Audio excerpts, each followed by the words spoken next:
Сәлем құрметті көрермендер. Изи қосымшасы белгілі техникалық себептерге байланысты уақытша жұмыс істемей тұр, және біздің команда ол барлық проблемаларды шешуге тырысып жатыр. Бұл ештеңенің соңы деп есептелмейді. Жақында не әңгіменің жаңа сезоны пайда болады, айтатын әңгімелер дофигища в общем. Қорықпаңдар, барлығы нормально болады. Не әңгіме жалғасады.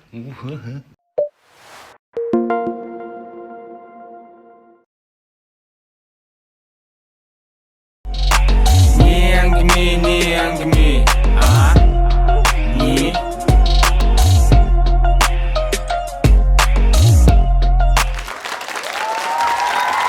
Бақыз қайдайсыздар? Аңғайсыз сезініп отырмын өзімді андай бір 91-ның участнигі секілдімін негізі. Сендермен емес 91-мен жүргірік секілді. Сен мынандай аяқ киіммен көрмеппін бар ғой. Көрем деп те. Мынандай отыратын аяқ киім ғой. Боулингтің аяқ киім. Стилистер ғой киіндірген. Далматинецті бір теуіп киіп алған сияқты. Мына кофтының өзі анандай кофта секілді, былай отыратын бар ғой. Жоқ, былай былай отыршы, бүйтіп. Қолын созып алды былай. Тілегеннен күтпейсің мұндай киімді шынымен. Бір күні оянып шашадым мен деп шешкен сияқты. Тілегенге жарасып тұр деген адамдар шапалақ ұрып қойыңыздар. Мен просто ғой мына киімді қазір кием ғой, более-менее ғой еще. Мен помню ең бірінші рет Астанаға 2012 жылы өмірімде бірінші рет Семейден басқа қалаға барып көргем. То есть үлкен мегаполис қой, сразу Астанаға түстім. И миымда бірінші очередь Хан Шатырға барам.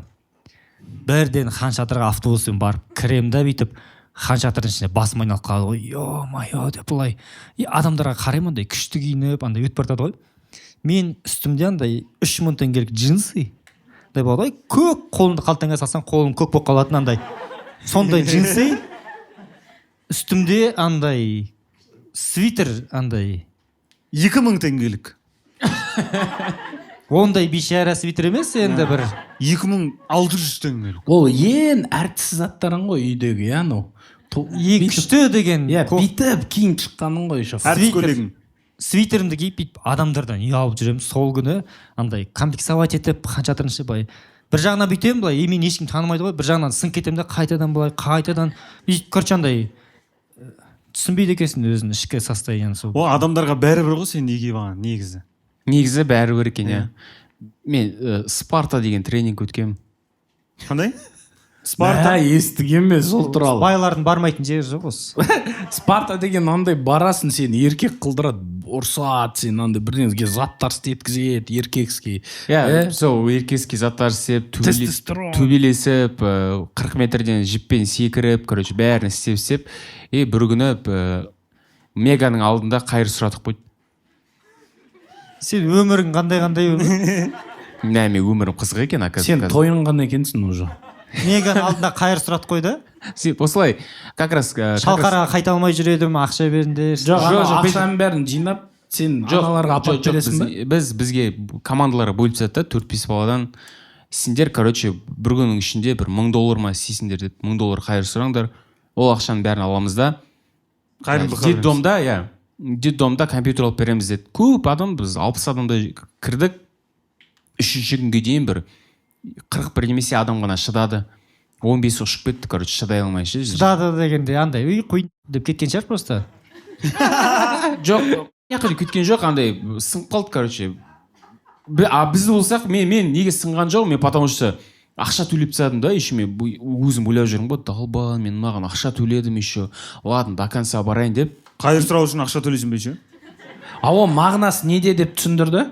Ең соңында айтамын мағынасы не екен. Сол екінші күні как раз түнімен кешкісін төбелестік. Бет аузымыз бәрі быт-шыт болып жатыр кәдімгідей. Раз-нараз төбелестік кәдімгі. ММА перчатка киіп алып ше. Қырғын төбелесіп партап. Төбелесіп болып жуым бар қайыр сұраңдар дейді ғой. Сөйтіп, осылай балдар болып, Меганың маңында ничего на свете больше нету, чем бродить деп бүйтіп синяк болып тұрмыз. И бір бала бүйтіп, мы помогаем бірдемесе, пожалуйста деп бүйтіп немен шляпамен жүреді. И адамдар ақша салып бастайды, и жайлап раскрепощение басталады кешесінде. басында уже садақа сұрауға ұялмайсың ба уже? Йо, басында бүйтіп ұялып тұрасың ғой, кәпір, мен не істеп тұрмын мына жерде, ничего на свете больше. Хотя мажорикпін ғой деген секілді. Хотя мажорикпін ғой деп, и потом бітірдік. И мен оның алдында Мегаға или бір достық плаза, тем более чуть не то киіммен шығып қалсам андай комплексовать етмеше бүйтіп ұялып адамдардан деп. Бірақ соның бәрін бітіргеннен кейін Мегаға бүйтіп боқ синяк болып кіріп келгенсің ғой былай. Анау қате секілді. Бәрібір. Мынаның мағынасы неде сонда боқ сөйтіп таяқ жеп садақа сұрадыңдар раскрепощение боласыңдар деген ба? Қырылдық, үйттік, анау мына істедік. Үшінші күні бір комнатаға келіп бәріміз светті бүйтіп қойып, чуть-чуть тускай қойып жерде жатып, сосын бір тренер ма біреу бірдеңе өмір туралы бір зат айтты ғой, музыка қосып қойып, бірдеңе жайлап жүрегіме тиіп жатыр айтқан сөздері. Сосын бір кезде бір мужик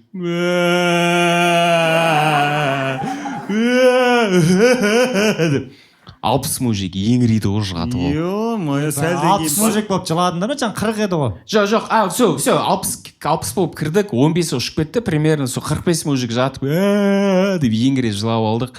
Содан тұрдық, содан бір-біріңе қарауға бет жоқ. Жоқ, бет не то что жоқ, ары қарай 2-7 ма былай өмір сүрдің ба ана. Оказывается, тренингтің несі, оказывается, 3-4 күн сені стрессовать еткізеді да, жестко же. Стресс болып келіп, ең соңғы күні андай жүрекке тиетін әңгіме айтып жіберген кезде адамдар бәрі жылап, еңіреп, как будто переродились деп шығып кетеді екен, короче. Қанша теңге жараттың, ана айтшы. Мен былай-ақ жылатамыз ғой сізді ше? Баяғыда ғой 80 мың теңгеге бардым. Баяғыда зарплата потолок 100 мың теңге болған. Зарплата жоқ ол кезде, мен ол кезде әлі студент болып жүрмін, жасым деген нормально келіп қалды уже. Мен курсымда, мен бірге оқып жүргендер 4-5 жас кішкентай менен кемеп те жүрмін еще. Мен ешкімнің үмітін ақтамады, маған қазірдің өзінде ақша құртып жатыр, ал мен ештеңе істей алмай жүрмін, істеуге болады деп қарап жүріп бір тренингке кіріп кеткенмін ғой, короче. Жоқ, базар жоқ. 2-7 бүйтіп жүрдім да, 2-7 теңге бұл түседі қайтадан. Қайтадан барып садақа сұрадым ба? Қалған навык сол ғана ма? Ана тренингтен. Молодец, жоқ, өзің андай көру керек қой жаңа нәрсені. Қой әртүрлі заттарды көріп. Мен мысалы... Мынау мысалы көңіл аулау. Жоқ, мен алдында андай ойда отырдым да, садақа негізі беріп тұрған жақсы екен да. Алып тұрған қалай болады екен деші? Еще ақшам бар болып тұрып. Қате секілді. 10 теңге. 10 теңге сұрамайсың еще садақада, я? 100 теңгеден басталады ғой. Просто $1000. Қайыр тілеу деген қалай болады екен? Ұзақ тілейсің да. Бір айда жабатын суммасы. Адамдар деп ғой, жігіттер қайыр сұрау. Жігіттер адамдар емес па? Адам емес пе емес? Адам жігіттер. Қайыр сұрау дегенше, оказывается, вот сол жерде біз мысалы жарты күннің ішінде $1000 жинап тастадық.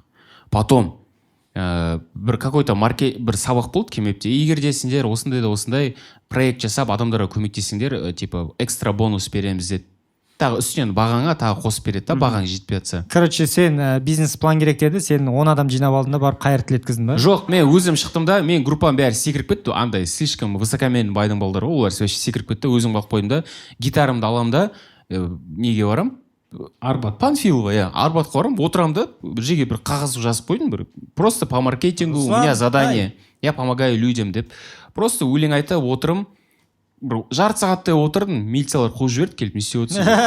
Мына жерде отыруға болмайды, кет деп. Сонда жарты сағаттың ішінде бір 21 мың ба теңге жинап алдым в общем. Болды кетті. Алып бүткіл бетіп, мысалы 500 теңгеден әртүрлі бір мындай нелер істедім да, тамақ сатып алдым да, бір порциядан. Көшеден қайыршыларына бүйтіп таратып шықтым, видеосын түсірдім, келіп көрсеттім да, экстра балымды алдым. Короче, қайыр сұрау демекші, шапалақтай салып болады. Ол біз ойлаймыз екен былай. Как будто қиын сияқты, но бірақ бүйтіп нормально істеп жүрсең, ақшаны адамдар ішінде болады екен. Мынау выпускпен не қылдық біз? Кәдімгі қиналып жүрдік. Қайыр деген жақсы деген. Қайыр тілеу деген нормальный тема дедік қой кәдімгідей. Нормальный тема емес. $1000 жарты күнде твою мать деп біреу қарап отыр ғой, примерно полныйға қарыздарымды жауып тастаймын. 3 күн қайыр тіледім. Мен еще брейк билей аламын, еба деп. Просто бар ғой, анандай ғой, мен жақын ойладым да, қайыр тіл деген андай, қайыр тіл деген деппін ғой, садақа беріп отырған жақсы екен деп, ойладым. Потому что какой-то момент уже сенде бәрі жақсы бола берген сайын можно ёбнуться кішкене. Иә. Анандай уровеньға дейін, что сен кофе алып тұрасың, таңертең сен таңертең 11-де ояндың, 11 уже таңертең біреу үшін. Үйтіп көзін чуть-чуть ашады да, кофейняда тұрады, кофе береді, кофе заказ береді, үйтіп, и оған береді, кофені бүйтіп ішеді да. Почему у меня горькое кофе? Почему у меня жизнь такая? Деп андай қатты сондай уровеньға қуып кететін адамдар болды, қиналғандандай жай нәрсені қатты қиындатып жүретін. А когда сен біреуге садақа бересің, бірден сабаңа түседі.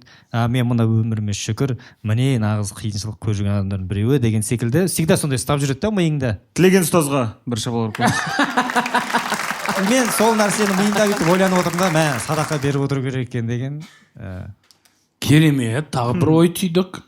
Қайыр тілеу, жақсы ақша көтересің, садақа бересің, есін жинайсың. Жалпы ниет туралы айтайын деп.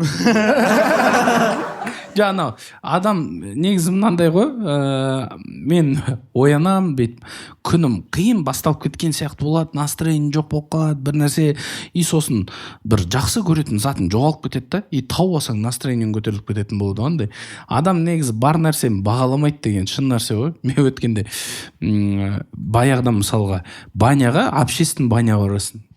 Естерінде ма? Кім папалармен общественный баня барған кішкентай кезде? Бәріміз барған шығармыз? Иә, бүйтіп андай баня. Рустам басқа бәріміз барған. Сен бардың ба не папамен? Все.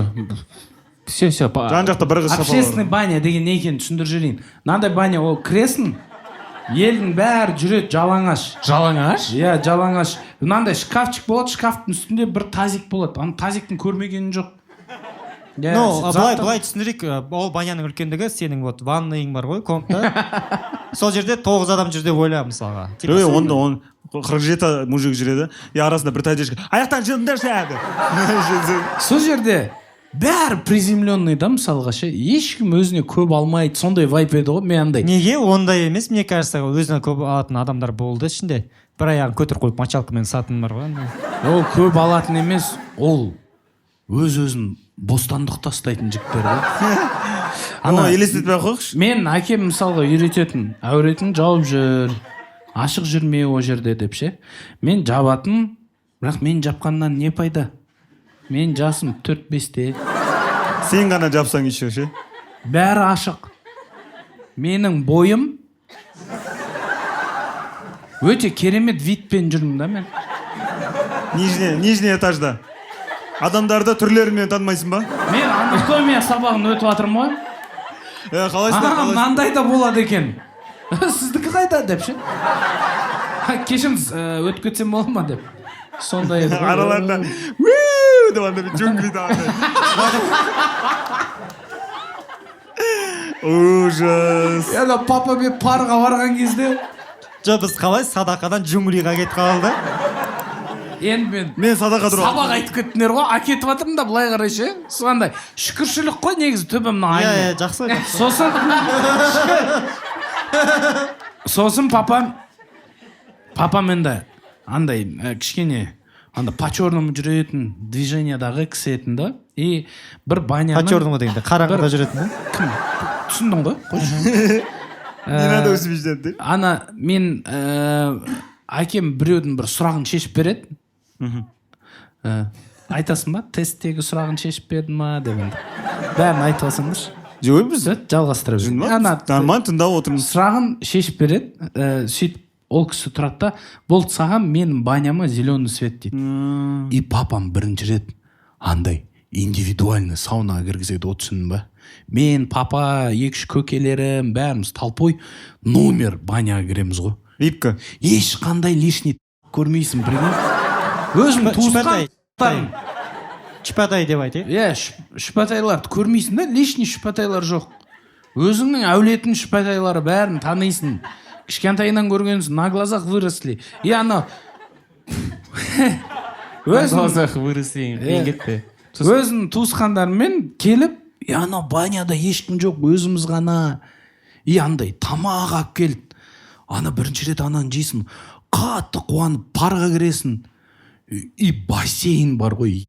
Твою мать. Мен ана бассейнді көрген кезде жүрегің тоқтап қалған. Андай нәрсе бар ғой. Кішкентай кезде кішкентай балдар бассейнді көрген кезде бүкіл әлемге бәрібір болып кетеді, сондай бар еді, андай дірілдеп ерні көкпенбек шықсай балда бассейннен десе, жоқ мама нормально жаурадың ғой десе, жоқ нормально саусағым сезбей тұрмын деп сондай вайппен ұра бересің ғой. Міне былай істей аламын, міне базар. иә, өзім саусақтарым сондай. Көріп тұр Чипатайға бүйтіп кім шапқан.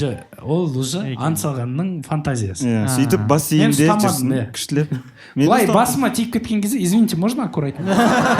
Сөйтіп андай есіктер бар еді баяғыда деп бүйтіп тұратын ше, арасына өтетін.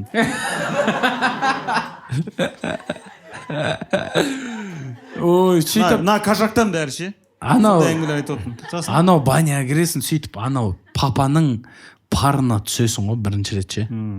Шықсан чорттым деп анау дірілдеп өлгенше отыратын ше, андай намысқа бермейтін. В общем, неге айтып жатырмын, ана банядан кейін мынау баняны көрдім де жынды болып қалдым ба. Сосын анау кісі тұрды да бізді кіргізбей қойды ол баняға, басқа не екенін білмеймін. И видимо абонемент бітті ма, сұрағын шешпей қойған шығар. И в общем анау баяғы баняға бардық. Мен баяғыда ол баняда бақытты етімін да. Деп ше андай. Жақсыға тез үйренесің. Мынаны мысалға мен не ойлап жатсыңдар сендер? Мен ба? Мен парды ойлап жатырмын, парды. Иә, парды бүйтіп жатырмын. Енді бәсе, мен ойым жаман емес, 18 минус. Ол былай деп жатыр. 18 минус. Типа наоборот, 18 плюс емес. Иә. Сөйтіп сосын анау центральный баня қайттан барамыз ғой, общественный. Сөйтіп ана баняға кіремін да. И өмірден түңілемін ғой кәдімгідей. И уже жақтырмаймын ана баняны. Уже анау түрім бүйтіп жүр. Деп жақтырмай. Сонда адамның есіргені 1 секунд қой деймін да анау.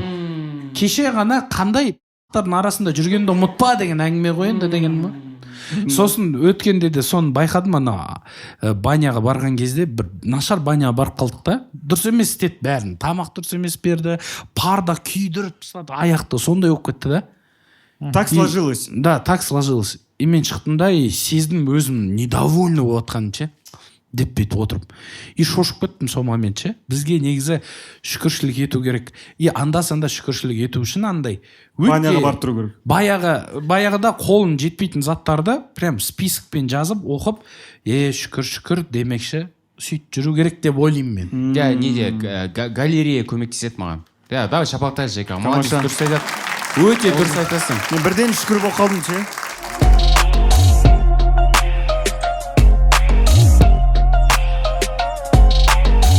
Мен ауылда жүрген кезде, бізде ауылда андай баня дегені есіме түсіп кетті да. Бізде ауылда жүрген кезде анандай болатын. Бір-ақ бөлме ғой. Бір бөлме, одан кейін бір жарты бөлме бар андай кішкентай. Шешінетін чисто. Киім шешесіз, бірақ ол жерде де қайнап тұр. Ыстық. Яғни бөлменің ішіне кіресің, уже бітіп қалды ма? қармен жуынатын жер бірге ғой.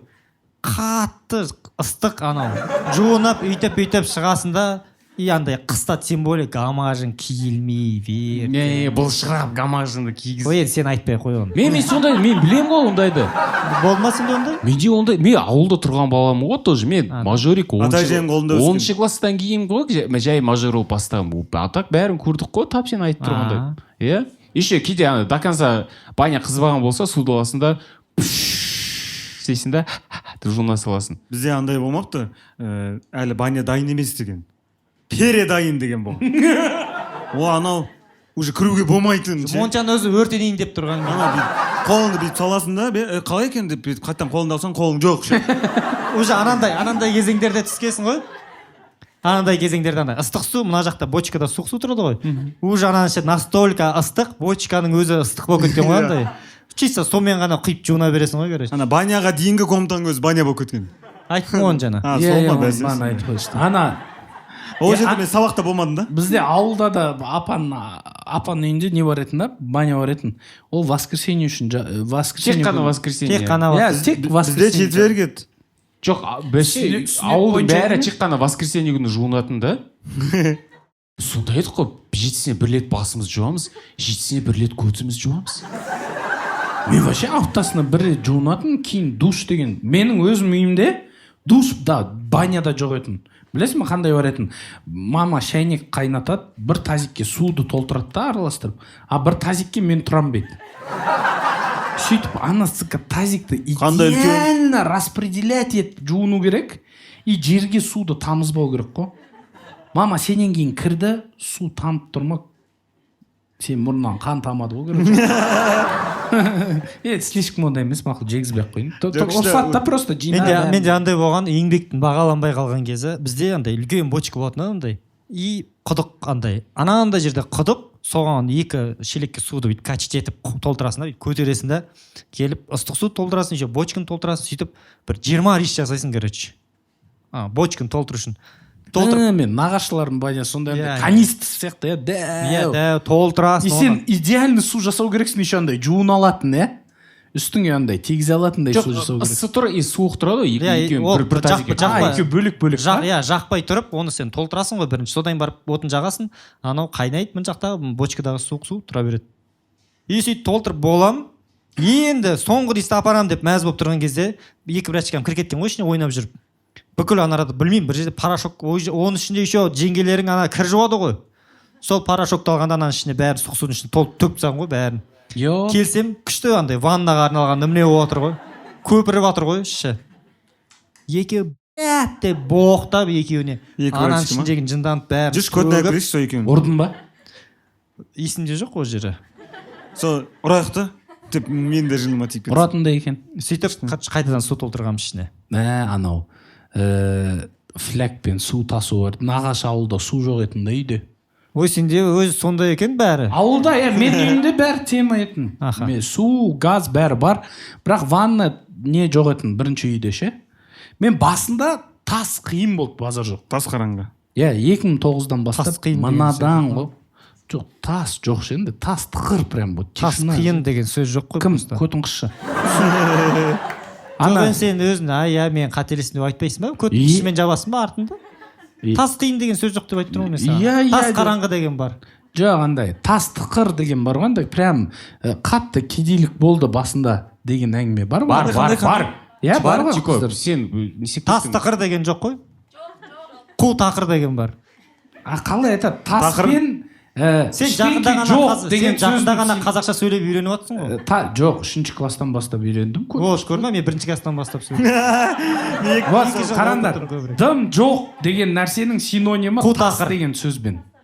Тас та жоқ дейікші, нормально ма? Қабылдадыңыз ба? Жоқ, тас та жоқ деп айтқан жоқсың ғой сен. Тас тықыр деген кейін. Иә, дей салшы. Сен кінәңді мойында. Ол кінә емес. Сен психологқа бару керексің. Жоқ, сен мойындамаған. Адам қателік жасайды, бірақ ол кінәлі емес. Ол адамның өзін сондай. Жоқ, қара, сен қателіктері болады ғой. Жоқ, қара, сен қателестің. Мен саған айттым, ондай сөз жоқ дедім. Сен маған көтінді қыс дедің.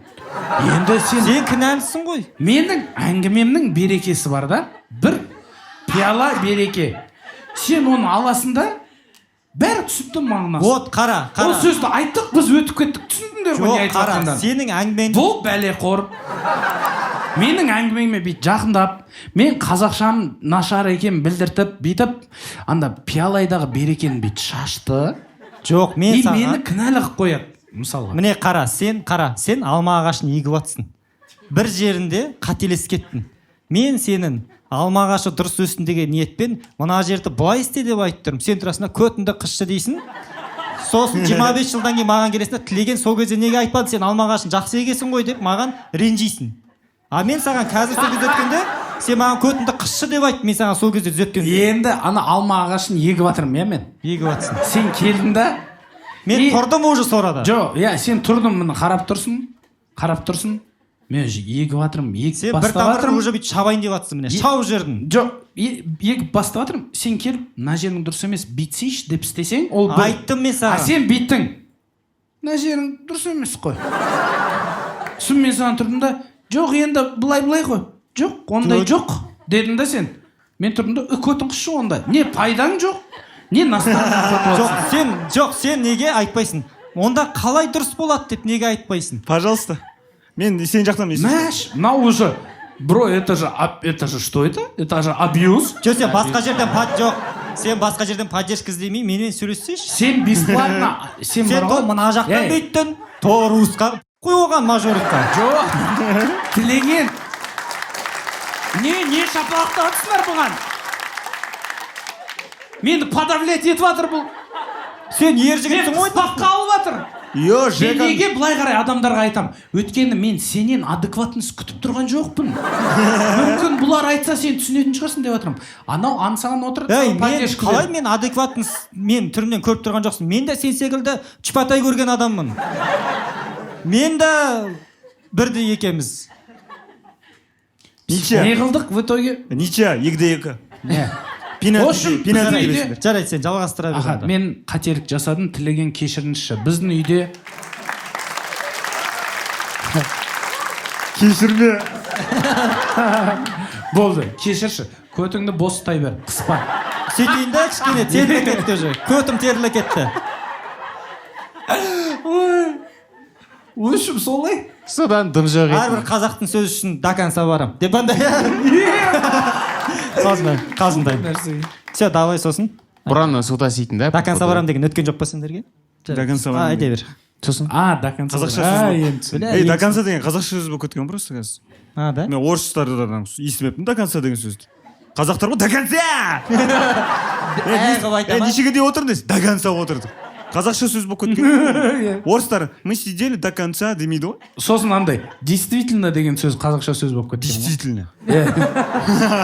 жоқ орысша болса ол действительно болады да қазақша болса действительно анау Дадан кейін има сразу. аха жоқ действительно деген ше маған в общем деген сөз қатты ұнайды ошым бар и жоқ в общем именно в общем былай ғой Енді өзіміздің сабағымызға кеп қалдық.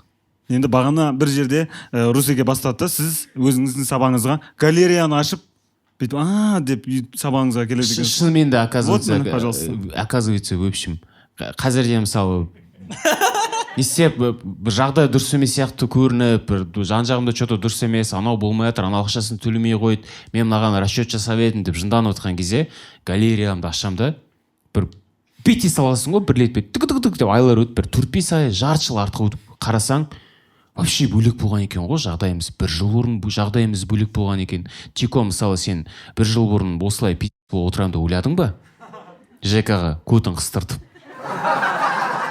ол кезде бір жыл бұрын мынаны көрсек ба дейтін едік қой шүкіршілік ұста так что сен кешірім сұра Тико.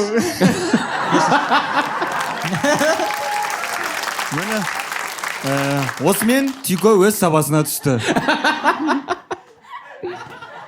Бұл мені менсінбей еткен кезінде просто. Бірақ ол тағы нәрсені айтып жатыр ғой, кешір жарайды. ол өзінің взгляд етін психологқа бару керек Жоқ, ол мен. Жоқ, психологқа бармайтын дар болып бармаймыз біз. сен білесің ба мен арзан психологтарға ма бір жаққа бірге отырдық қой Иә. сен сол кезде мен менсінбеді деп ойладың ғой иә Жоқ. басқа жерде иә ол Бұл вот арзан психологқа ма бір Ол жаққа кезде мен мен өзімді үшінші болып менсінбеген. отырып алдым ғой Иә. сол кезде сендер әзілдетіп жаттыңдар ғой мен сол кезде ойлап қалдым сен мені жақтырмай отырсың деп білесің ба кәдімгідей жанып қалғам андай отырып обычно мынандай мен комик боламын деп шештім бір моментте осы жаққа келе бастадым и мен андай ерке болып жүрдім да ше андай рус көреді жиға молодец деп маған андай көмектеседі андай мадияр деген анау стендап комик бар ол да жүр деп импровизация тартады ахаха хи и рус жүр деп отырғызады мен деймін и тілеген бүйтіп қарап отырамын өзім мен енді қазір сені танимын ғой бірақ өзің эмпаттарға қиын адамсың сен мысалға сен деген кезде мынау жақтырмай отыр мен походу деп қаласың ше и прям сахнада отырып тілеген дұрыс танымаймын енді танысып жатырмық та и мен бүйтіп отырмын да бір нәрсе деп әзілетемін и сен жаңағыдай конфликтпен әзілімді бөліп жатрсың да по идее мықты қылып түсіндің ба а мен сен танымасаң мынау жақтырмай жатыр кәдімгідей деп сахнада напряг болып басылып әзілдете алмай қалған білесің бе кәдімгідей жанып қалған дұрыс орныңды біл. Жоқ, мен андай түрім өзі иногда андай бір сазбетке ұқсаймын. Сазбет деген бар ма сөз? Кімбек? Сазбет деген бар. жоқ ондай сөз жоқ сарбет мороженый ма Қазбек. жоқ сен андай стерва түрің Иә, андай иногда бүйтіп Стервиозный. просто жай отырамын, бірақ андай түрім ашуланып отыр ма деген секілді адамдар ойлап қалдым. Кәдімгі жай түрін көрсетші маған. иә адамдар андай иногда жазады если мен фотоға түсейік деп едік че то настроениең болмады ма жақындамадық деген секілді жоқ деп андай білмеймін қай кезде ол и былай сен сырттан былай отырсың ба жақындайын деп едік настроением болмады че то жоқ бәрі нормально деп бірақ өз мейлі болды ол да сен өзің ойлағандарың иә сондай иә ол да мен өзім андай болады ғой мысалға сен бір адаммен басында ұрысып қаласың иә или онша емес деп ойлайсың ол адамды но потом сонымен жақсы араласып кетесің иә сондай болып тұр ғой ер шекіспей бекіспейді дейді қазақтар айтады оқты мынау келе ма ана жерге мынау ағылшынша бір нәрсе айтты ма exercise number 3 Jack's X-Fitness жоқ мен вообще в целом жаңа сен айтып отырсың ғой түрің андай мындай деген секілді в целом бала кезде былай қарасам онша емес адам болыппын негізінде бала кезде ғана ма ауылда жүрген кезде ішің пысады ғой ауылда жүргенде ішің пысады и біз балалармен отыратынбыз да телефон ол кезде жоқ қандай телефон дегендер бертін келе бүйтіп шықты да нормально и осылай отырамыз щегол біреу келеді тұрамыз да сен анау ізде кетті ғой берік дей саламыз өтірік үш үйден кейінгі көшеде тұратын баланың атын айта саламыз әдейі и ол тұрады қойшы дейді бір күшті бір ойыншықтар ма бірдеңе алып келген сен ойнайын деген жоқ екенсің ол тұрады қойшы дейді күн ыстық +40 үйіне қарай кетеді ғой үйіне қарай келеді да сен мені іздедің ба дейді анау жоқ дейді анау ұқпайды непонятно сен іздеді деп айтты ғой деп короче қайтадан келіп и біз соған күлеміз короче сондай ұзақ прикол ма сол иә бейшара біреуді одан кейін жарылқаған доптың ішіне кірпіштерді саламыз да трассаның шетіне қоямыз да просто біреу өткенін күтіп отырамыз просто күтіп отырамыз бізде біреуге айтады да брат теуіп жіберші дейміз ана доп и ол қатты қасында отырайшы сол кезде қатты настраиваться етіп разгонмен келіп теуіп аяғын ауыртқан е-мое и біз қатты қарқылдап күлеміз соған мен екі история бар именно пранк жайында менде бір история бар иә сіз бастаңызшы екеуінің мен арасына алып кетейін сіз бастаңыз рус сіз бір история дайындап отырыңыз қарашы қазір тексеремін деп менде қайталап алайыншы деп мен де осы тілеген сияқты қатыгез руынанмын бізде де осындай күшті ойындар бірақ біз енді пранкты 2 минуттан кейін 10 минуттан кейін айтасың ғой біз айтпаймыз ғой пранк екенін біз тығылыспақ ойнайтын едік кешке қарай сөйтіп бәріміз ойнап жатамыз примерно үйге қайтатын уақытта біреу сен деп ұстап аламыз да біреуді сен дейміз да бәріміз үйлерімізге кіріп кетеміз ғой анау тығылыспақ болып жатыр деп ойлайды ғой алға артқа тығылған адамға стук деп бәріміз давайласып кеткенбіз анау ғана білмейді анау бүйтіп жүз дейді да болды анау жүреді білмейміз жоғалып кете ма өліп қала ма біз үйге барып деп әркім өзімен таңға дейін прикол жазып бізді жібермей тұрады да таңға шыққан кезде ана жігіт келесі күні ренжіп кеше айтпайсың ма 1 сағат іздедің ғой бір кезде үйіңе келіп қақып тұрады ғой саған үйде ма біз тығылыспақ ойнап жатыр едік қой уже кіріп кеткен ба бәрі деп сондай жесткилау соңына қарай до конца жоқ болып кететін пранктар болған кешіріңдер қуат айбек деген достарымнан кешірім сұрай салайын который до конца бізді іздеген бүгін тәубемізге келетін шығарылым болып жатыр екен ғой анау бізде тығылыспақ ойнаған кезде подъездге кіруге болмайды немесе ана жаққа тығылуға болмайтын жерлер бар еді ғой именно бір бала мысалы үшін тығылысқан бәріміз бір подъездге кіріп жоқ болып кететін анау подъездге кіріп іздейді ғой енді ол да жынды емес 4 подъезд ғой бір подъездге кіріп екінші подъездге кіріп жатқан кезде біреудің үйіне кіріп кетіп анау сосын шығып бара жатқанда үйден қарап біз подъезден шығып сондай өте арам ойнайтын едік ойынның бәрін ужасно қате болды бірақ анау 12 таяқ деген ойын болды ма сендерде қандай ешкімде болмаған ба 12 таяқ дейтін короче ана жерде тас қойып қоясың ұзыннан бір таяқ қоясың да ұзын бір таяқ и мына жағына 11 таяқ жинайсың сөйтіп бірдеңе санайсың да ана таяқты мына жағына басасың сол кезде анау 11 таяқ деп шашады жан жаққа сөйтіп ананың бәрін жинаған кезде сендер жоқ болып кету керексіңдер сендер ойнамағансыңдар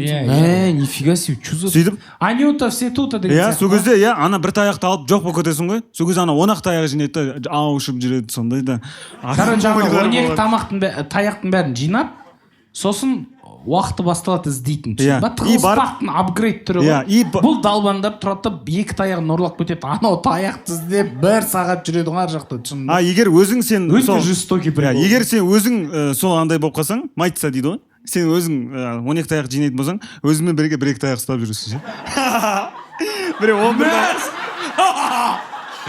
мен таяқ 10 таяқ жинап аласың да ана алыста 1-2 таяқ болса қалтаңнан шығарып өткізіп қоясың мынандай таяқтар ғой сондай күшті болып аузынан сілекей ағып айтып отырған ше.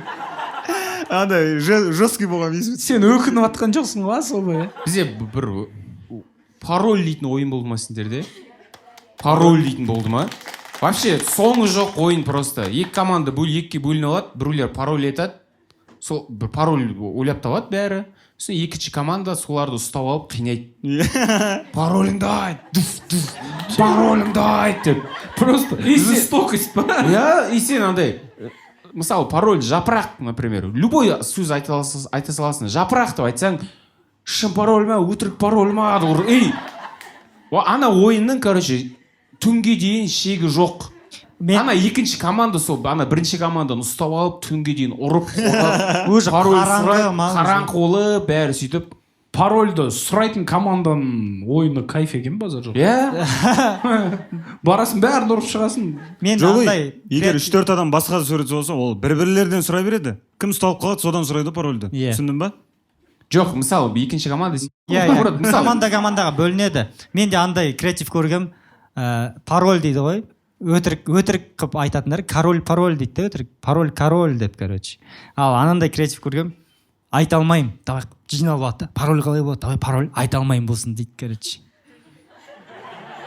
Сөйтіп анау келеді, сен қинап отыр. Пароль қалай дейді ғой? Айта алмайым. Ұрады ғой. Пароль қалай? Пароль айта алмайым дейді. Нау гений. Андай болады ғой, ауылға мен барған кезде, мен ең кішісім, ерлердің арасында ең кішісім. Ең дәусің. Бәр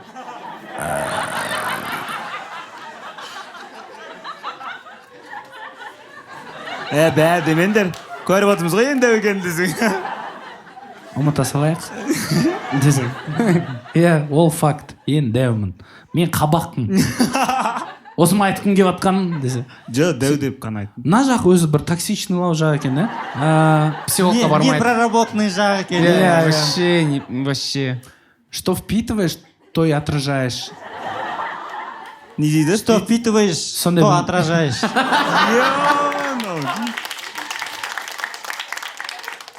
Толық 5 ұпай. Жартылай финалға өттік. Толық 5 ұпай. Жынды. Ана сөйтіп, короче, андай ауылда балдардың бәрін көкем құмға жібереді, олар малға қарайды, андай мындай. Мен кішкентай етін әлі ол кезде. Маған сен үйде қал дейтін. И мен 2 сестренкам, бір үлкен әпкем, мен 4-еуміз қаламыз. 3 қыз и мен. Ну, явно біз пароль ойнамаймыз да. И қаласында андай настроение жоқ, мен жылайым, алып кетіңдерші деп. Сөйтіп қыздар жиналады да, давай мынандай ойнайық деп басында жақтырмай тұрасың, қойыңдаршы. Менде желание жоқ. Балшықтан торт жасайық деген секілді ма? Сосын 10 минуттан кейін талдағы жапырақтар жинап, талдағы жапырақтармен маған 2 торт бересіңіз деп, 2 торт алып риза болып кетіп баратасың. Тағы 10 минут өтеді, резинкамен бәлем істеп атасың. Тағы 10 минут өтеді, анау чулки секіріп қабақ деп секіре алмай, соның бәріне риза болып ойнап атасың. Ағаларың келіп қалған кезде андай бір душта голый ұстап алған сияқты тұрасың. Деп ше, ағаларың келген кезде, деп анау жапырақтарды бүйтіп лақтырып жіберіп ше. Это не то, что вы подумали, я мужик деп. Ой, страшно. Андай торт еще апайларың торт жасайды ғой, андай балшықтан. Торт жеңдер дейді ғой. Ал кеп стол қояды да жеңдер дейді ғой. Андай таяқ қой қолыңда. Просто тығасына шетке лақтырасың ғой өзің. Қойш, біз неге жедік онда? Прикольно, ана ойын ұнайды маған, ана чулки дейтін бар ғой, былай секіретін резинкадан. Мен қатты ойнайтынмын соны. Бүйтіп анау бүйтіп. Нандай қатты. Сенен сұрадым ғой, қалай ойнайсың деп бұл? Не. Сөйтіп бірінші раунд андай, и мен нормально ойнайтынмын андай прям. Жақсы қыздардан да күшті ойнайтын ше. И андай до того андай моментке дейін кетіп қалдым мен. Сестренкам Альфия ғой. Альфия ағаң шақырса, сонымен ойнайық та. Андай типа босс сияқты ше. Ана Шаукан үйде ма? біз соңғы уровеньде жетіп қалған сияқтымыз деп. Өйткені ол мынадан басталады, тізеге көтеріледі, мынаған көтеріледі, соңында белге дейін апаратын еді, білесіңдер ма? Белде бүйтіп екі жағынан ұстап тұрған кезде анау секірі. Мен ойнаған кезде тізеден жоғары кетпепті. Тізеге келеді уже жерге қоя сал родной деп. Өзіңе көп алма деп. Мақұл деп астынан былай өте саласың. Жоқ, күшті, сол кездегі ойындар күшті еді. Анау ойын бар еді ғой, бүйтіп лақтыратын, мак. 1, 2, 3, 4, 5, 6 дейтіннен ешкім ұтылмайды ғой. Бәрі молодец па, сондай бір деген ғой. Ой, оның заңдарын қатайтып тастасаң жоқ, андай заңдар бар еді ғой, бүйтіп сызыққа түсіп қалдым деген кезде қайсы деп жылжытып жіберетін, бүйтіп соңында ешкім ұтылмайды. Тек ана жерде ғана мимо жіберуі мүмкін, анау 7-8-дерге лақтыру қиын еді ғой. Ана лақтырған кезде тасың жан жаққа шашылып кетеді. Ана 1, 2, маг лақтырасың ғой. Маг лақтырғанда да шипір болатын ғой. Иә. Шипірді түкіріктейтіндер болатын еді ғой. Түкіреді да, лақтырады, бір қарасаң шипір сілекей уже. Дәм қалмаған шипірдан.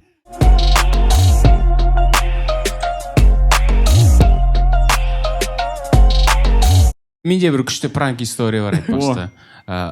Америка туралы дейсің. Жоқ, Саранда деген дос қыз болған, Албаниядан. Саранда аты. Сарандау ма кішкене? Албан дейсің ба? Албанка. Ру Албан ба? Ұлты Албан. Албаниядан. Хавер дейтін Испанияның баласы болған. Үшеуміз доспыз якобы. Неде бір пиццерияда пицца жеп күшті ол әңгіме етіп отырамыз да, Саранда туалет кетіп қалады да, Хаверде отырамын да, бүгін 1 апрель ғой деймін. Давай прикол ұстайық деймін. Давай, не істейміз деп отады. Так, давай екеуміз өтірік туристіп қалайық деп отам. Қалай бастаймыз? Мен саған якобы бастаймын, мен сөйтші. Деп уже келеатырген, все, деп отырып алдық та. Тамақ жеп болдық, шықтық далаға, келеатырмыз андай. Бүйтем да, Хавердің арқасын, бірдеңе деп, бүйтіп ұрамбы жайлап. Шапалақпен шықтым. Ол андай, оның алдында бір неде болған екен, пляжда болған екен, күйіп кеткен екен. Дейді, come on, батя, деп айтады маған. Өзінің бір акценті бар. Басқа бір видеоны басса. Деп айтатсың. Келатамыз да бастамайды анау. Мен тисіп келатырмын. Хавер, анау деймін да, қайттан арқасынан шақ еткізем.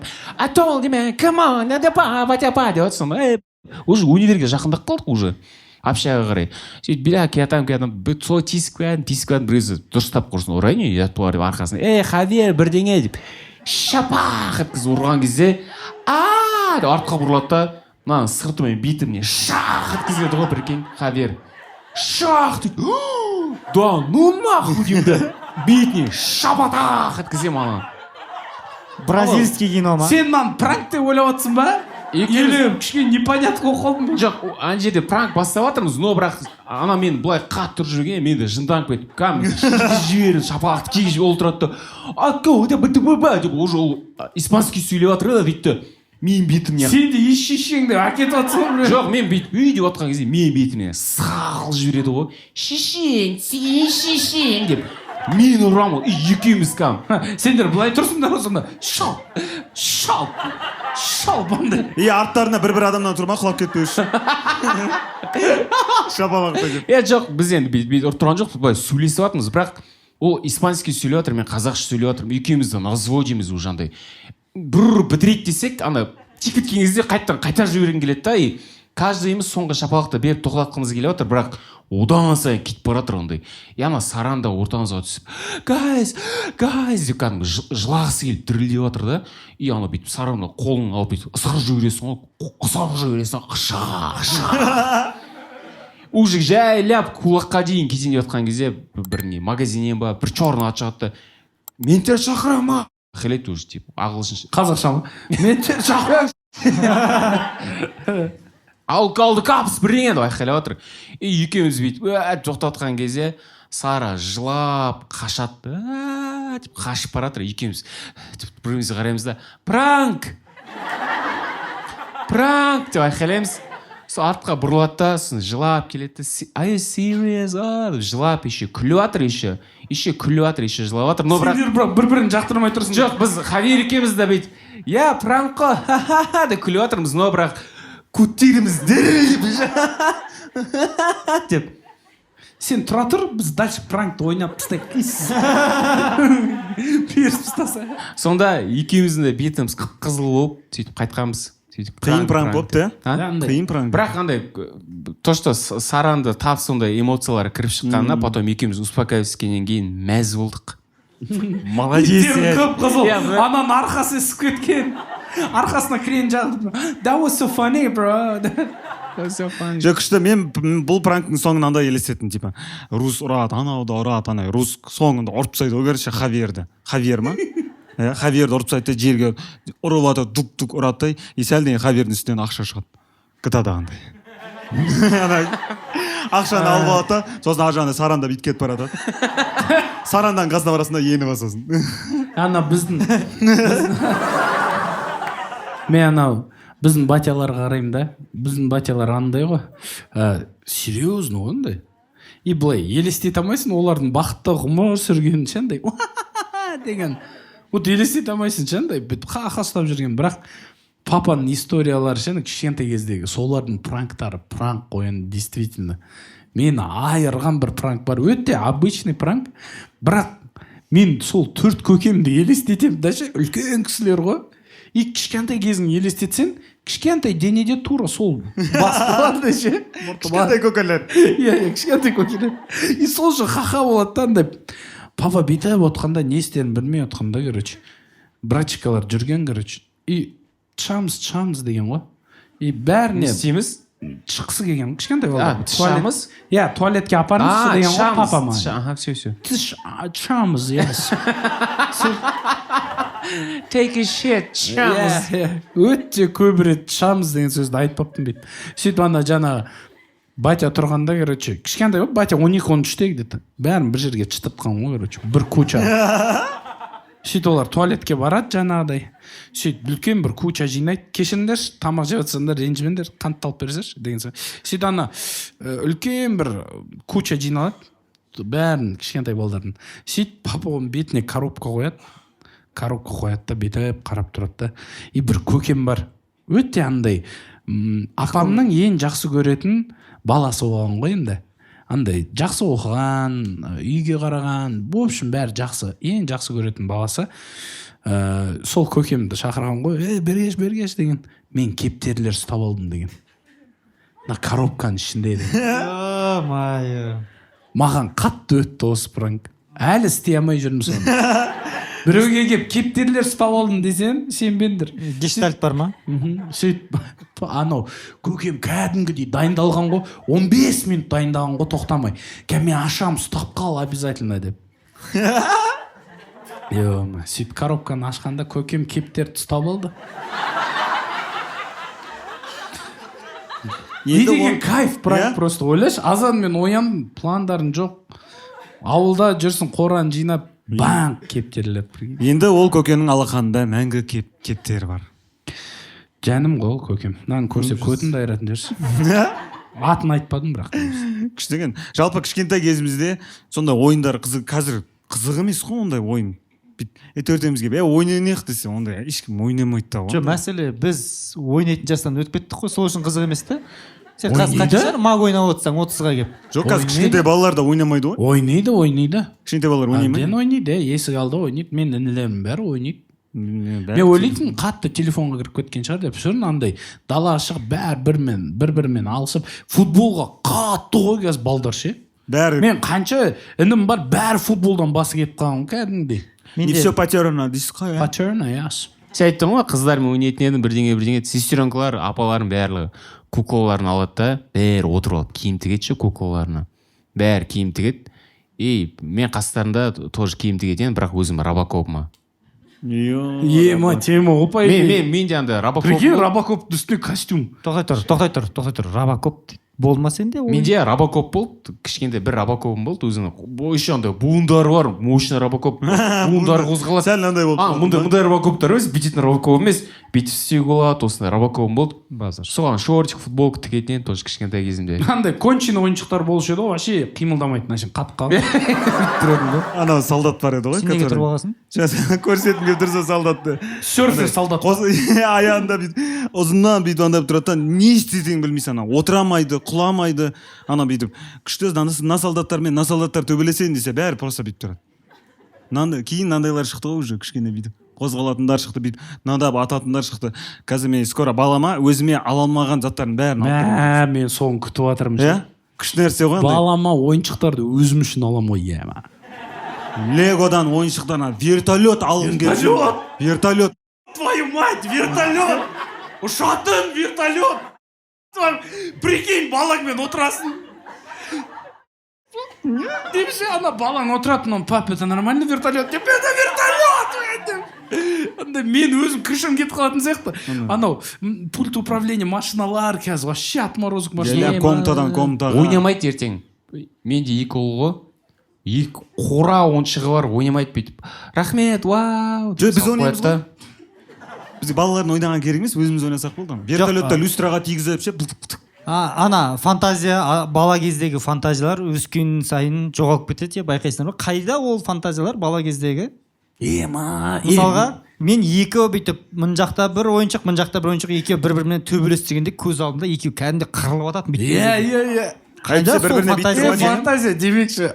Есіме түсіп кетті. Не перебил? Ты закончил? Прости. Екеуі дос бақыпты ғой, иә? Бүгін лайк басындар. Ер Шекспир, Бекспир деген осы. Уже көт қысқап те уже кішкене. Ерс перспи. Ана, Уильям Шекспир дейді. Мен жаңағы ойыншықтар жайында ойыншық жоқ еттім да бір моментте. Ой, сен кейде бәріне үйреніп қалғансың ана ойыншықтарға уже. Ана ойыншықтардың хайпы өтіп кетті үйіндегі ше. 3-4 ойыншығым бар, кезінде жақсы көргенсің, бірақ guys, нам надо расстаться деп ше андай. И көтің қышып не істерін білмей жатасың. И папаның мынандай безрукавкасы бар еді, соны киемін да, и плащ сияқты болады. И бір таяқты ұстаймын да, болды мен неомын мысалы. 4,5 сағат ауада біреумен. Ебай не сол фантазия. Мен есімде залда 4 сағат қырылдым ғой төбелесіп. Мен еще қатты ұнайтын маған матрица көрген кезде бүйтіп мынаны істеп кәдімгідей шизофрения ғой мысалға. Иә, мысалы таза фантазия. Мысалға бірінші Человек-пауктың киносын көрген бе, мультфильмін көрген бе білмеймін. Апамның басына орайтын жасыл орамал бар, үлкен. Бүйтіп аламын, мына жерден бүйтіп байлаймын да, комодтың үстіне шығамын да, ең алғашқы сол кезде айтқан ағылшынша сөзім ғой. Бүйтіп байлаймын да, I am Superman деп секіремін, короче. Ана комодтың жерден биіктігі мынандай ғана ғой. Шүх деп секіремін, бүйтімде кроватпен қайтадан бүйтіп көтеремін. I am Superman деп. Сөйтіп 20 рет, 30 рет. Тізең сол жерден кетіпті ғой сенің. Сол жер құлап, Супермен емес екенмін ғой мен деген сәл ауырған. Сондай мықты етін бір. Ана фантазия демекші, маған ұнайды, бой жетіп мысалға, жасы бір 20-дан асып, кәдімгідей 25-тен асса да, өзінің сондай бір кішкентай кездегі отын жоғалтпайтын адамдар болады, содан кайф ұстаймын. Аңсаған мысалға сондай адам деп ойлаймын. Жо, мен кейде. Маг ойнақ дейсен кеттік деп тұр ғой қазір. Жо, маг деген енді мен слабостым ғой. Жерде маг көрсем ойнаған көте береді. Андай чемпионат Памаку болса, Памаку деген қалай болады екен? Памаку деген бар ма? Памагу. Тамаку? Тамақ? Тамагу. Просто тамақ. Даже андай, білесіңдер ма, бұрында түнде үйде ұйықтап жатасың ғой, балалармен жатасың ғой, өзің сол ауылдағы туыс балалармен бүйтіп жатасың, ұйықтайын деп жатсың уже, қап-қараңғы бөлме, и елес дейді да, короче, бүйтіп неменен жауып қоясың, көрпенің астына кіріп кетесің, и шығуға қорқып жатасың ғой, білесің ба? Қатты терлеп кеткенсің уже, ауа жоқ ананың ішінде. Но бүйтіп басын шығаруға бүйтіп, как будто бүйтіп тартып алып кететін секілді жатасың ғой. Біреу тұрады да, ал давай 1-2 дегенде шығамыз дейді, короче. 1-2-3 шықсаш деп. Сендер сондай болған жоқ па? Біз нормально тығыспа ойнағанбыз. Адекватный адам бол. Бізде, короче, біз Хрущевкада тұрдық қой, 5-этажный дом. Біздің үйдің алдында тағы бір 5-этажный дом, бірақ уже оны сносить етіп салған ғой. Только бетондар жерге құлап сөйтіп жатыр. И араларында просто андай ұзын бетон төріп тұрышты. Сөйтіп идеально бір танкі тұр ғой, короче. Біз өзіміз солай танкі деп ойлестетіп ағамыз. Фантазия ғой, айтпесе танкіге ұқсамайды, әшейін бір бетон, мына жағында бір бетон. Типа танкі деп ойлаймыз деп. И жан-жағына коробкалерді қойып, кәдімгідей танк істеп аламыз ғой ана жерден.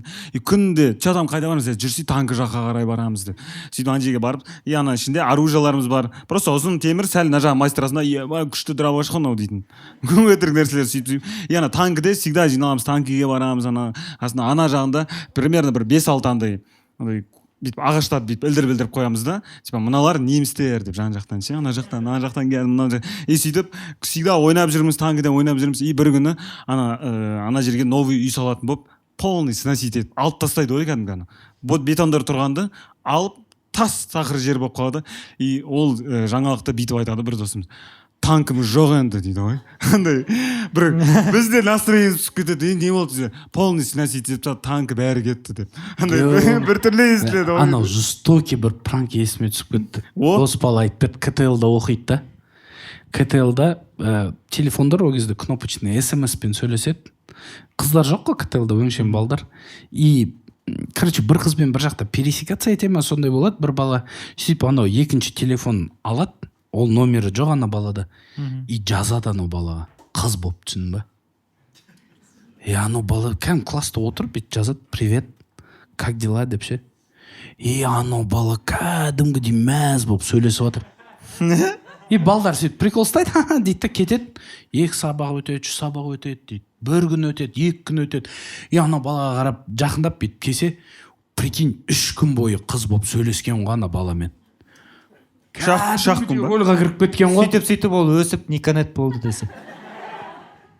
Сен маған ұнайсың, анау деп кәдімгідей уже ұятсыз сообщениялар кетіп жатыр. Анау бала дайындалып, анау келеді да балдарға еще сообщениені көрсетті. Қызбен сөйлесіп жатырмын, не деп жауап берейін деп сұрайды екен, прикинь. Гүлге ақша жинап, асыл өліп қала жаздаған ғой білген кезде, өтірік екен. Жылаған ғой, прикинь, 1 апта бойы. Өтірік екен, ужас, И бір как минимум сүйісу керек еді хотя бы. Дәл осыған ұқсайтын бір парикпен кеп достойно, бауырым, негізі мен едім, бірақ мен өзім қатемді өтеуге дайынмын. Ё-моё. Тема деп ұнаққа сасады. Біз дәл осындай пранк жасағанбыз, біз жақын досымызға. И оның туған күні болайын деп отырды, 12-ден кейін. Біз оған дейін уже бір аккаунттан жазып бастадық. Ана аккаунт нормальный аккаунт. 20 мың подписчигі бар. Жақсы, бұрыннан бері 1-2 сурет сақ қойғанбыз андай. Сөйтіп алдайтын аккаунтымыз ғой біреулерді. Сөйтіп жазамыз: сен қалайсың, андай с наступающим деп сәл андай бүйтіп лақтырып қоямыз бірдеңе. После 12 какие планы, андай может увидимся бірдеңе деп жазып жатырмыз. Бүкіл бала білеміз ана. И сөйтіп ана баланы құттықтауға барамыз да, сөйтіп құттықтаймыз, короче, құтты болсын. Че там кеттік па, дальше PlayStation ба, қайда барамыз? Ана бала: че мен қайтайын деп жатырмын, үйге барып ұйықтаймын бірдеңе деп. Біз бәрі жүріп тұрмыз ғой андай. Жоқ жүрсе де, жоқ жігіттер, ертең дұрыстап, ертең ғой негізі туған күнім деп ше. Бүгін емес қой, ертең дейміз да. И анау кетеміз, и айтамыз ғой: мен осындай гостиницадан вино алып кел, өзіңмен бірге андай деп жазамыз да. Біз бір 14 бала болып жүрміз ғой. 14 бала сол гостиницаға барамыз ғой. Барамыз да, сөйтіп айтамыз: номер бар ма дейміз ғой. Біз номерге кіріп алып, номердің ішінде отырып алғымыз келіп тұр ғой, короче. Номер жоқ дейді ғой. Ладно, онда бірдеңе істейміз. И сөйтіп ана алдына, гостиницаның алдына шығып, сол жерде беседкаға тығылып отырамыз да. Сөйтіп досымыз бір қолында вино, бір қолында гүл. Сөйтіп сендер конченый екенсіңдер. И сөйтіп анау жігіт әдем болып келген ғой. Сөйтіп бүкіл затымен келген кезде, сықиып. Сөйтіп мына жақтан 14 бала деп шығамыз ғой.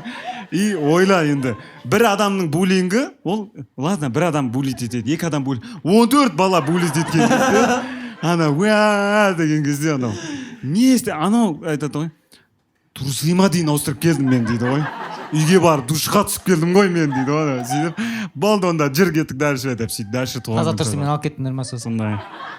Уже одан кейін қыздармен сөйлескенде сразу верификация. Прикинь, одан кейін в целом сол 14 баланың 14-імізде де сондай фобия бар. Әлі күнге дейін мен біреу жазса ше, мен андай біреумен кездесіп қалайын. На всякий случай жаңа тұрыс үймен жүресің бе? Жаңа біреу жазып қалып кездесейік деп қалсақ, балдар шығып қалатын сияқты как будто деп. Наоборот, трусин ауыстырмай жүре береді. Сондай триггер бар. Балдар деп. Сондай күшті пранк болған. Ол уже кішкентай кезіміз емес уже. Ана ішіндегі отын жоғалтпайтын адам деп айттым ғой, ана кішкентай баланың оты. Сондай адамдардың бірі MD деген әнші. Кім біледі MD деген әнші? Өте мал адам ғой негізі. Өте мал адам. Сен жақсы бастап едің ғой, мал адам не? Жақсы мағынада мал адам ондай. Ерінбейді ғой әзіл үшінші.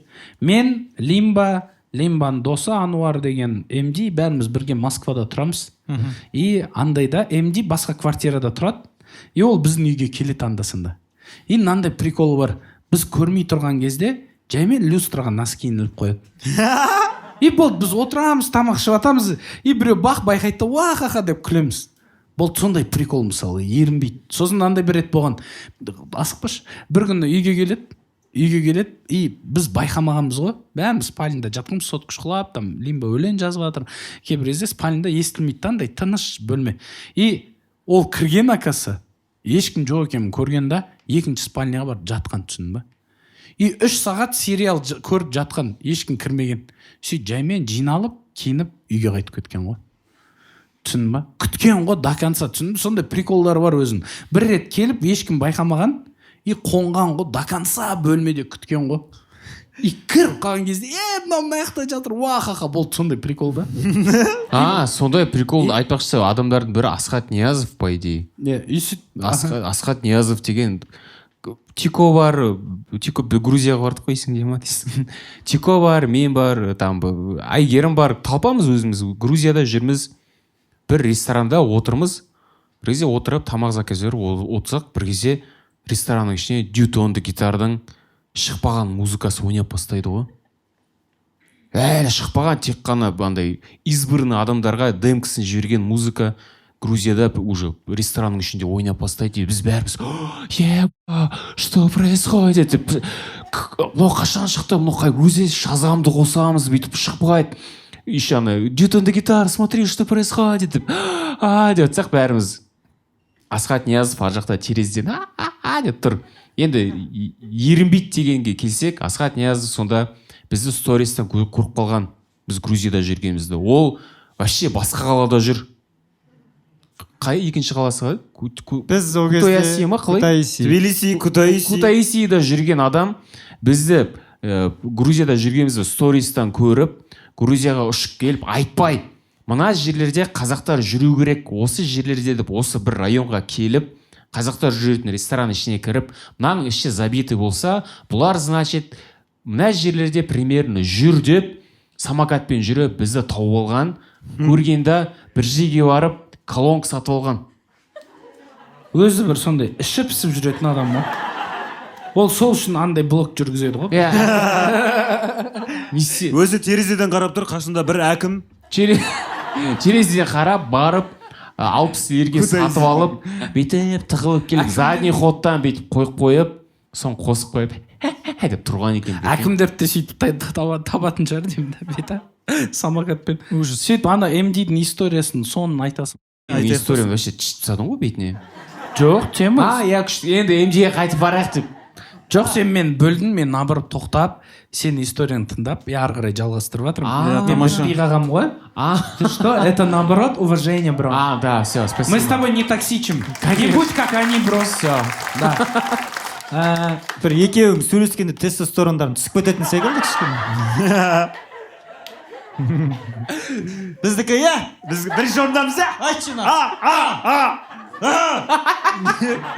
Ансаған қолдамады соңына қарай. Жа соңына ғана қорқынышты болып кетті.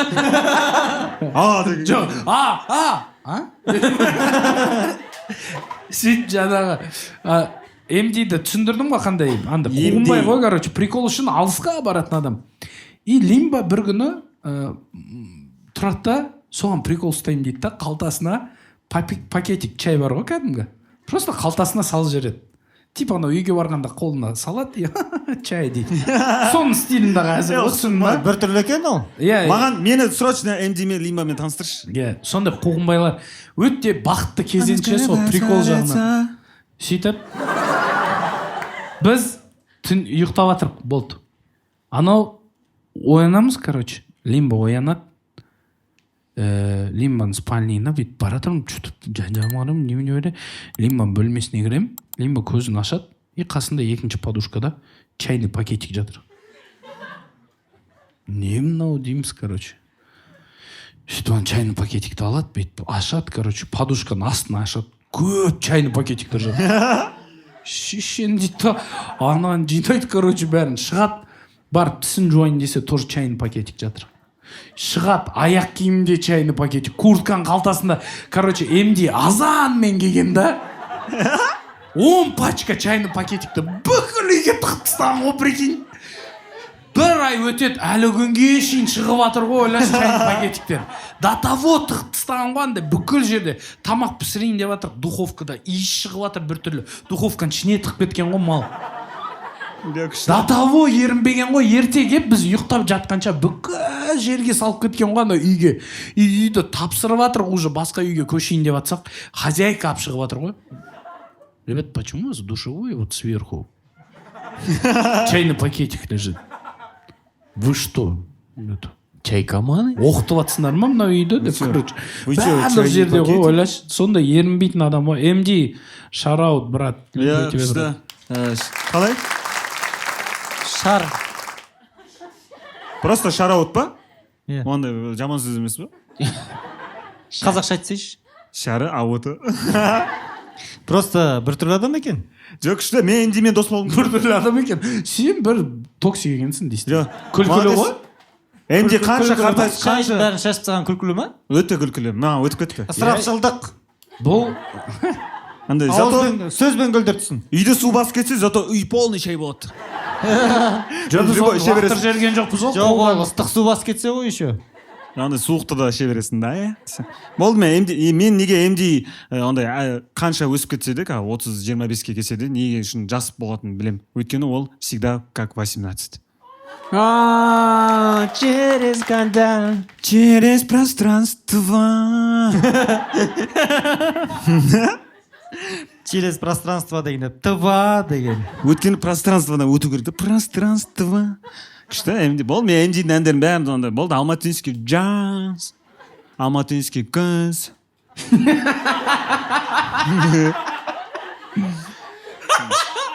Сен миыңды сүйдің бар ғой. Алматинский қыз.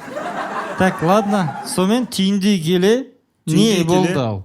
Сонда Жека саған сөз ұнамайды ғой, иә? Мысалға, бала болып кеттің ба деп айтады ғой біреуге. О, маған ұнамайды. Жека. Жека думкаға кіріп кетті. Алматинский. Түйіндей алмай жатырмын. Алматинский қыз деген қалай? Жоқ, саған андай нәрсе сонда ұнамайды ғой, иә? Бала болып кеттің ба деп ұрсады ғой. Саған нормально, что адам наоборот өзін кішкене бала секілді ұстаған, иә? Иә, әрине. Бір жоқ ол жауапкершілікпен бала болуды бірге ұстап жүре алса, еркек мықты ғой. Былай андай слишком бала болып жүретін, бала болудар тоже ұнамайды. Серьезный жерде серьезный секілді ма? Иә. Әр нәрсесі артың жыртың балдар да онша емес қой. Менде дос бала болатын, сол ішкі жан дүниесі, сонымен күресетін бала болған, дос бала. Андай екеуміз деп бірдеңе угорать етіп жүреміз да, бір үйде тұрамыз Астанада, деп жүреміз да, и білмейміз есен түсіп кетеді ғой, болды, мен бүгіннен бастап серьезный боламын. Иә, менде достарым бар. Серьезный болу керек жігіттер. Болды, ертеңнен бастап серьезный боламын деп өзіне дедлайн қояды ғой, сонда серьезный болуды бастайды. Иә, мак-пак бәрін жинаңдар, ойнамаймыз енді. Иінде солай сызылып тұрсын. Болды, мына шипырды лақтырыңдар болды біз.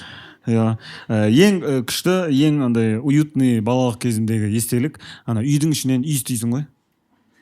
Көрпелерден ба? Иә, бір одеялды бүйтіп сауып, мына жер біздікі деп кіріп, өз бір комнаталы үйде тұрамыз ше біз еще.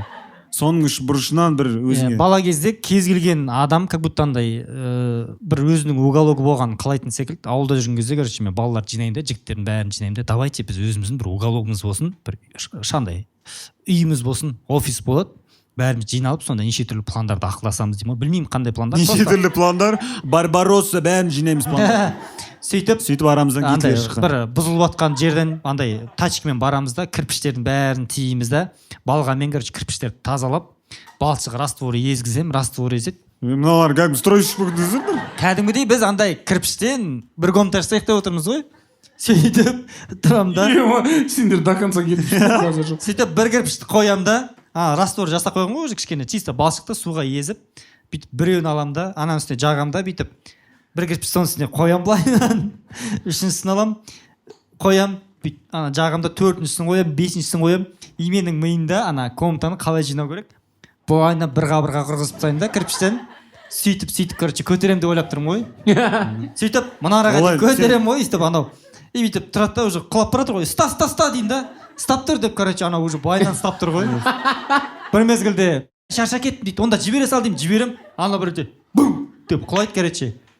Или кере жоқ па деймін ғой. Сөйтіп сол қалды тема содан. Мә бір рет анау есіме түсіп кетті, даталанды, көңілім босап кетті ше. Жаңа думка кіріп кеткен, сен жаңа танды айтып жатып есіме түсіп кетті. Марқұм туған ағам, өзім туған ағам, мен ойлаймын да сондай, неге мен кішімін, мен үлкен аға болсам, ондай аға бола алмайтын едім деп ойлаймын да. Басында азанда оянады, мен кітап оқуды үйретеді, 4-темін мен. Прям ясно мен есімде Лермонтовтың Война өлең жаттатқызып жатыр ғой, кәдімгідей. Ойлашы, мен ана ағамнан ғана қорқатын бұл өмірде ше. Қатты қатал етін. Көзқарасынан жаттап кеткенсің ғой 4-те ше. Сөйтіп далаға шығамыз да, ал енді давай ойнаймыз дейді да. Қар жиналып қалған ғой. Сол қардың үстіне нет су төгіп тұратын. Не үшін істеп жатыр деп ойлағым ғой. Андай тайгада кәдімгі үйлер болады ғой, қардың ішінен шындай, неден істенген. Прикинь, сол бір аптаның ішінде соны үй қып істеп берген оған. Ішіне мұздан андай қардан орындық сияқты істеген, дәу мынандай бөлме сияқты кіретін жері бар, терезесі бар, и сыртын әдемілеп бәрін кірпіш қып істеп қойған ғой. Мынау Лермонтовты жаттағаның үшін мен саған мынандай үй сыйлаймын деді, прикинь. И мен сол үйде ең бақытты кезеңдердің бірін өткізген шығармын. Кәдімгідей барып, шай апарып, тамақ берсе сояққа барып жеймін, не істесе сояққа, бәрін сояққа барып. Андай ғана жетпей тұр ма, тез жібер балға олайтын. Ерігенде жыладым ғой, сол үй ерігенде қатты жылаған. Сол Үйің көз алдында ағып кетті ма? Ергенде сен де бірге ердің ба? Бұл Анда ипотека дүние деген су ғой деп ше. Мынау бар ғой. Ипотеканы төлей алмай қалдың ба? Бактерияға қарсымыз біз. Барлықтарыңызға үлкен рахмет, келгендеріңізге құрметті. Сіздермен бірге болған Руслан Тай, Жека Патбели, Аңсаған Садырхан. Және Тілеген Еркінбеков, шабақ қойыңыздар. Hey, do you want to take a shower and sit on my face tonight? Сен қатынға не жет? Қазақтардың ұрпақтарын құртайық. Давай жігіттер. Картоп шығарған екен ғой, Ашша! Жылама!